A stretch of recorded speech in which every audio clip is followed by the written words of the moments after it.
A lot of Rand stuff to go over in this video. A lot of updates. I'm going to talk about the serial numbers. I'm going to talk about the Eddie Van Halen in relation to the first prototype, Tom Anderson relation with Eddie Van Halen. We found a lot of guitars. I'm talking more about Doyle guitars on a lot of everything. I'm going to talk about, I found some more pictures of the Still Night Rand. Lots of stuff to talk about, so you might want to stick around for this one. The first one I got is really interesting, which basically I'm going to explain how this prototype that Rand Havner built, this neck is a Tom Anderson neck built around 85, 86, and might have the exact same contours, same spec neck as Eddie Van Halen has in his Frankenstrat, the pre-Kramer 5150 Frankenstrat. So let me explain really quickly. So this is Eddie Van Halen's guitar, the Frankenstrat pre-5150. What a lot of people don't know is that he put a lot of different necks on the guitar over the years, and it was actually not intonated correctly. So this neck right here was built by Tom Anderson in about 85, 86, and Tom Anderson actually put this neck on for Eddie. This is when Eddie was with Kramer, and Tom Anderson was building he had the Kramer Ripleys and also the Kramer basses, and he also did some kind of ghost builds for them. But anyway, Tom Anderson also fixed the posts. Right here, the posts were too far back, and the guitar was never intonated correctly, which is crazy because basically Eddie may have possibly played the whole Van Halen 1 and 2 albums without the proper intonation. So Tom Anderson, he closed the holes and he re-drilled them and moved it forward, which is why in like post-1985, the Floyd Rose is forward of the quarter and it's not resting on the quarter anymore, okay?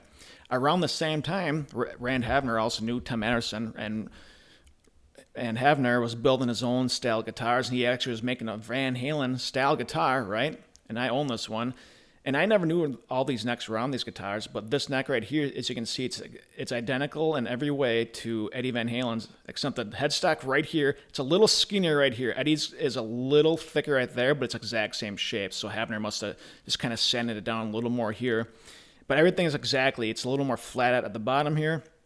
This one has a flame maple fretboard, a little bit of bird's eye in the back. I emailed Tom Anderson. He said, yes, the necks were indeed built at the same time, and they had an even taper profile on it. So it's kind of crazy. So think about that. So Eddie's neck on the Frankenstrat here.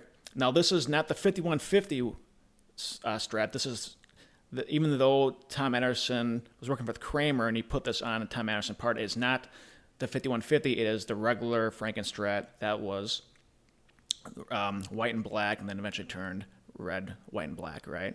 So really interesting. So the neck on this this Rand guitar, the prototype, is probably almost exact or very, very similar contours and specs to Eddie Van Halen's. I thought that's kind of crazy. I never thought anything of it, but on the bottom says Edward V on it. I just thought it was some, Eddie Van Halen style guitar that was a craze back then that Rand Havner did, but no, this neck is probably very similar to Eddie's. Anyway, that's that. Let's move on. So this Rand Registry right here. Now there's a couple Rand fanatics, and we all kind of work together. And this is one of my buds kind of made this, and I'm gonna kind of use this so I can keep track in chronological order. Cause sometimes I lose track of stuff. But anyway, on my past videos, I talked about Doyle and his Rands. I said there was only two made. I said it was like this one and that one. However, I guess there's three. So there's this Annihilator Rand that Doyle made in his commercial shop in New Jersey. And so this one has, as you can see, it has that, the inlays have that face on it right here. And this is another one I've seen. This one, I guess, is slightly different than this one right here. This one, it has the skull inlays, an extended fretboard, steps at 24 frets. Okay, and this one has the Rand logo on this one. Okay, so there's three different Doyle Rand guitars, I guess. And I was reading, he smashed one of them, or I don't know if it was smashed, something really broke on it, and it's kind of unrepairable, but I forgot which one it was. Okay, let's go on.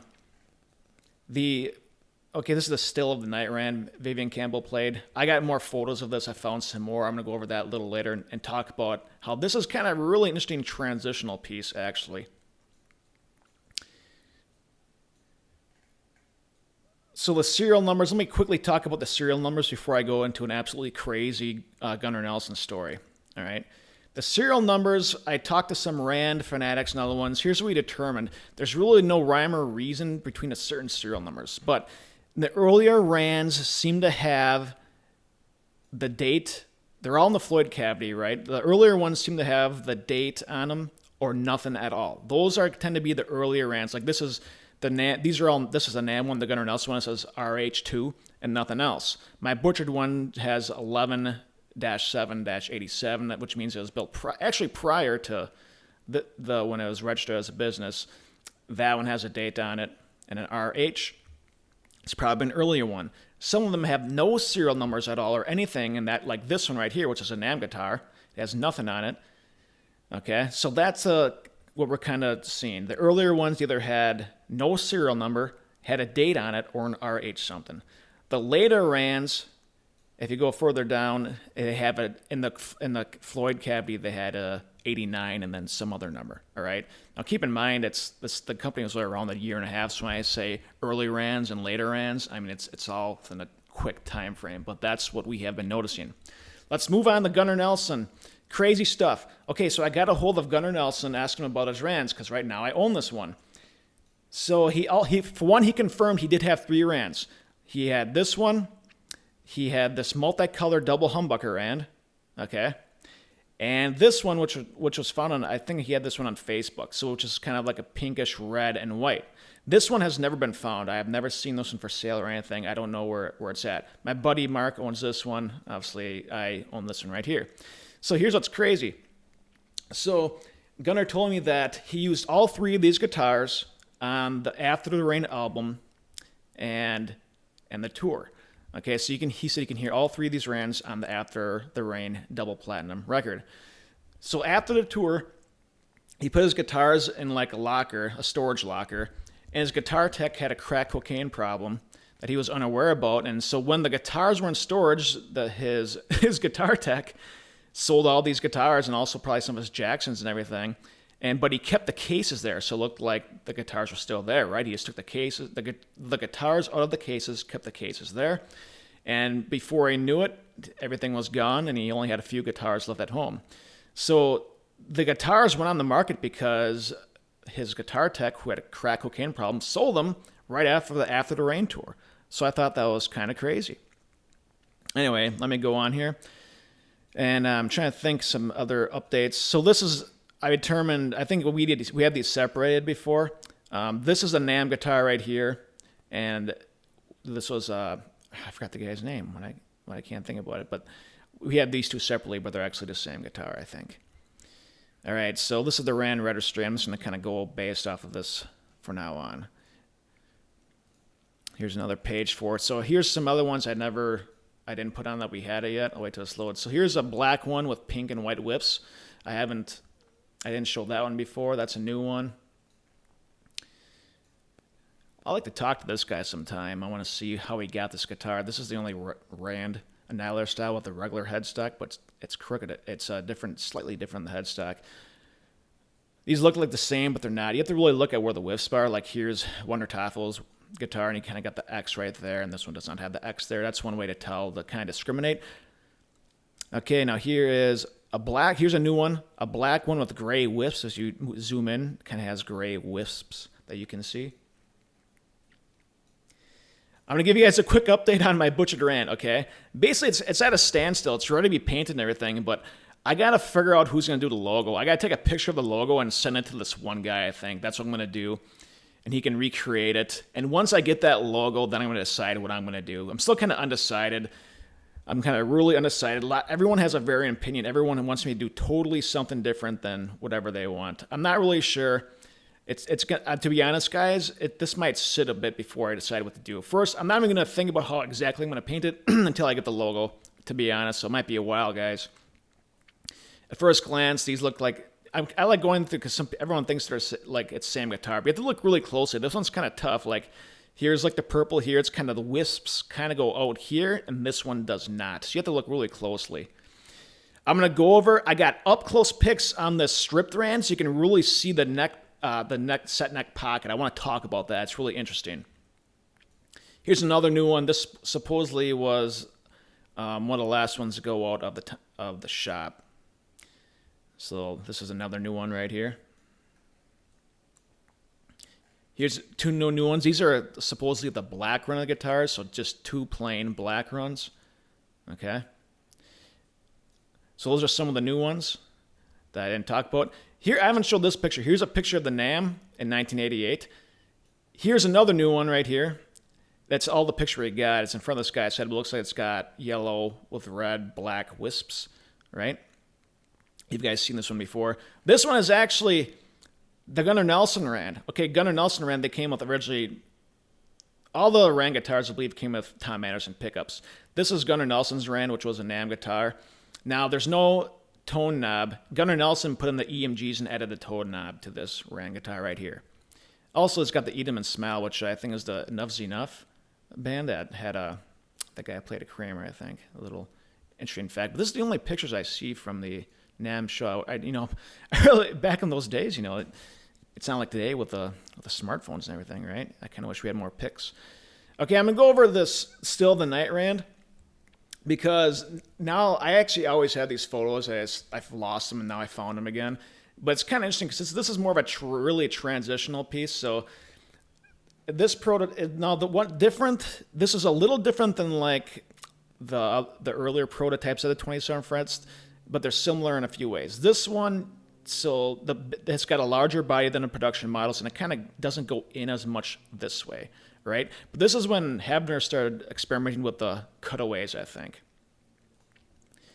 Here's the Rand logo, which is one of the other earlier neck-through prototypes had, which my guess is this one's probably neck-through as well. Close-up of the headstock, as you can see, it's shaped a little differently, a little thicker right around this area. Now here's where you can really notice something. So the cutaways, they're similar to the production style, but not quite. These ones, he doesn't go quite as deep or dramatic with the cutaways, because you can tell he was kind of experimenting with it. All right, here's another photo. So now I'm going to show some photos of the production ones later, but like notice how the cutaways here, now on the production ones, they start here and they kind of go more centered, right? So it's like super skinny in the middle here. Same with this side. He kind of carved it and then went down the middle, so it's skinnier here. Okay, that's what the productions ones. This one has not as much. Also the paint, you can notice the paint, he was practicing with the paint. You see it kind of had the distinct lines. This one's more kind of blurred, right? That's what I noticed. This one's pretty close to productions, but I think on the productions, some of them went a little more deeper up to here. Like I said, I think he hand carved this. There's always a little bit of variation, even in the production ones, as I showed in some of my other videos. This is really interesting. The control cavity is different than in productions, and he looks like he had a control plate, but it was just kind of held by some outside screws, so it wasn't in a recessed plate. I thought that's kind of interesting, actually. It's almost like he had to do this really quick, almost in a way. Got the tuners angled like most production Rands. So here's another close pick. So like on the production Rands, he would start right here, and then he kind of sculpt it, and it's met in the middle. Same with this side. He'd go and sculpt it more deep, and it'd meet really skinny in the middle, which honestly makes it better for upper axis. Same with here. Start here. This would be skinnier right here. There'd be more of a cutaway here and over here on the production models. Here's an example. Here's actually the Gunnar Nelson multicolored Rand. As you can see, it's going, and right here, it's really thin, right? So he sanded more off and made it better access there. Here's an even better pick. So like he kind of went here and sanded it, unlike the Still Night one where it kind of ended like right here. So it's thinner right here, and you get better access to the cutaway. Here's another new one that I don't think it's on the Rand Registry. This one was owned by a guy named Jerry. This one, you might think that, oh, this is the butchered Rand that I have. That's from a prior picture. But no, this is actually the sibling of my butchered Rand, right? Because Rand, most likely, he'd paint 2 or 3 at a time the same color. This is the sibling to my butchered Rand. He's got the blue, red, and black, right? With the Tom Anderson pickups, 3 blowers, 3 switches, volume knob. Here are some pictures of the stripped away Rand. Now, I want to go through this as this is kind of interesting. So I have a new theories about this. One interesting thing is this one, the cutaways don't go, on this one, go quite as deep. On some of the Rands, they kind of go a little more up higher and a little deeper right here. I don't see that on this one. But you can see kind of where the neck, where it's kind of joined and how he had to carve it. That's kind of neat. Right, this one is more of a production. You see it's kind of goes in where the cutaways are, right? Some of the Rands, like I said, they kind of, this cutaway kind of went up higher up here, so it's more, you notice that? So here you can see the set neck goes right up to the bridge pickup. Now, it makes it stronger, and there's a reason why he did this. Okay, here it's kind of like a set through deep set neck. So he had to do this because so let's say he just went up to like the right here. This is like maybe the typical style. So just right up to here to like the 27th fret. There wouldn't have been a whole lot of wood because he's carving away a lot of the stuff, right? So if he just stopped right here with the set neck, it might not have been enough, it might not have the strength it would have had. So I think that's why he had to extend it a little more. So there's more glue and contact being made, right? Because he's kind of carving this all away. If he did it right here, well, it's only being held by this little part. And I think that's why he had to extend it. Okay. So that's my theories and all that stuff. So those are some updates. There's some more Rand guitars found. And we're going to update the registry. I'm kind of going to update a lot with this stuff. I'm just going to kind of do videos like this from now on and quick updates like that. All right, guys, have a good one. More good stuff coming.